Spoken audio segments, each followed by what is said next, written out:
कशाला पाहिजे ती उपसमिती? मग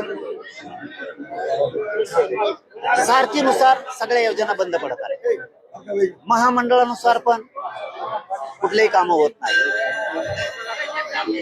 कुठली योजना सुरू आहे सारथीची आणि कुठल्या बंद पडल्या हे बघायचं काम बारकाईनं उपसमितीचं म्हणजे विखे साहेबांचं करतायत का काम नाही.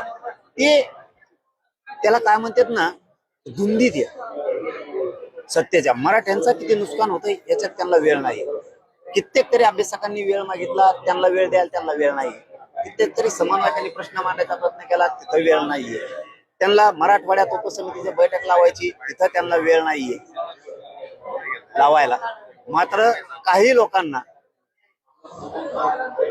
जे बदनामीकारक बोलते, कटर असते, अशा लोकांना विशेष निमंत्रण देऊन त्यांच्या मांडीला मांडी लावून बसायला आणि बसून जेवायला विखेंना वेळ आहे.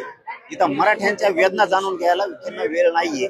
म्हणून ती बरखास्त करायला पाहिजे. उपसमितीत सेपरेट मराठ्यांसाठी मराठा आणि कुणबी हे मंत्रालय स्थापन केलं पाहिजे.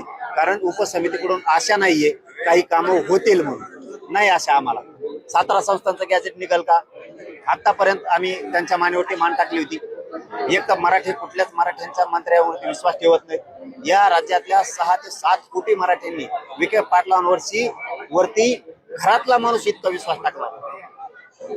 तोच माणूस मराठ्यांच्या गोरगरिबाचं काम करायला तयार नाही. मग कशाला ठेवायचं? आम्ही काम केलं ती करणारे पण आहे, पण तुम्हाला ज्या ज्या मागण्या केल्या त्या तुम्ही पूर्णच करायला तयार नाहीत. अरे साधे अधिकारी येड्यात काढायला लागले तिथे पाटला. साधे अधिकारी किती गॅजेटनुसार अर्ज आलेत हे सुद्धा विखे पाटलांना सांगता येत नाही. विखे पाटलांना किती व्हॅलिडिटी हे पण सांगता येत नाही. काय अधिकारी बोलतायत हे पण विखे पाटलाला सांगता येत नाही. काय काम करताय तुम्ही? ही रोष विखे पाटलांनी मराठ्यांचा अंगावर घेऊ नये हे साम टीव्हीच्या वतीनं जाहीर